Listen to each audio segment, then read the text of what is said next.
What's up, guys? Matt Manduke here, and I have for you another rhetorical thought.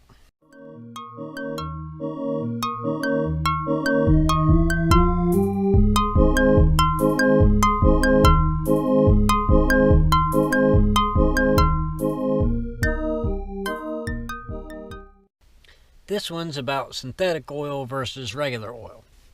Now, many people, for whatever reason, are against synthetic oil. They believe that it's just more expensive for no apparent reason. Though you would need to understand that synthetic oil is required for most new cars. Cars, I want to say as far back as like 2002, some of the BMWs and Mercedes are required to use synthetic oil. Today, in the 2016-2017 models, they all do. I've run it in all my cars. I am an ASE certified parts pro. I do know what I'm talking about here, and I have experimented with using different things, and for what it's worth, unless your car is completely rubbish already, synthetic oil is in all ways beneficial. The first thing that you want to look at is cost, because that's what most people look at first is, when they go to do an oil change. If you're doing it yourself, you're looking at synthetic oils probably around $30 for 5 quarts. Conventional oil can be as low as $15 for 5 quarts. Now, that's not including any sales. The hidden cost that you're probably not seeing with your synthetic oils, you're supposed to use an oil filter that's designed to last long enough in order to filter the oil for the length of the capacity of the mileage for the oil. Therefore, you're also going to have to get yourself probably a $6 oil filter, maybe even, depending on what kind of car you have, you might want to go with, the K&N, which actually allows for a higher flow of oil, which at every point that you have the opportunity to, a higher flow of oil is a good thing. You could also get a Bosch, which is designed to last for synthetic oil. You could, there's another brand. It's just not, Mobil 1 also makes synthetic filters, as does Fram. Usually if you're looking at a synthetic filter, you're probably looking at $6, maybe all the way up to $15, maybe $20, depending on what kind of car you have.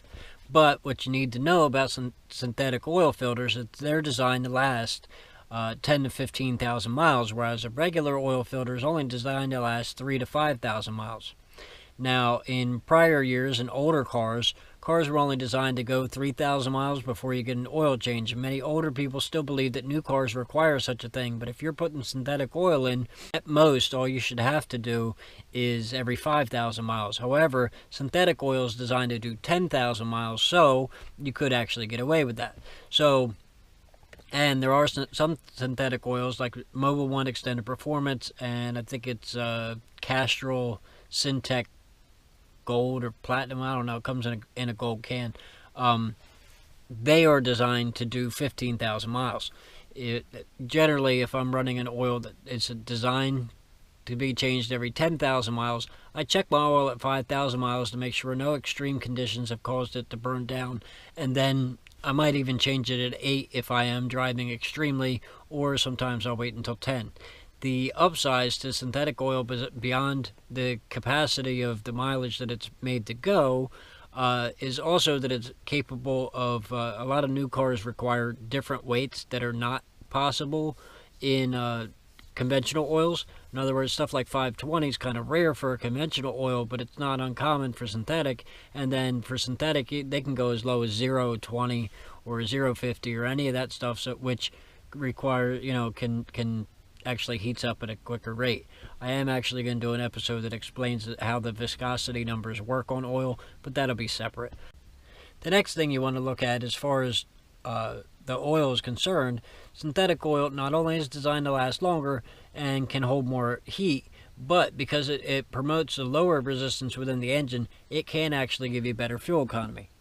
The extra fuel economy in itself, over the course of the 10,000 miles that you will run the synthetic oil, you might get 1 or 2 miles to the gallon more, but 1 or 2 miles to the gallon more over the course of 10,000 miles saves you money. It pays for the oil itself, and meanwhile, it's promoting lower resistance in your engine, strengthens the longevity of your motor, which causes it to be more dependable.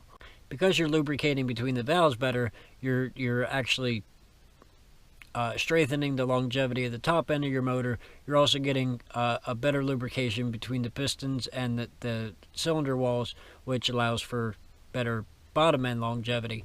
Therefore, synthetic oil promotes better longevity than conventional oil.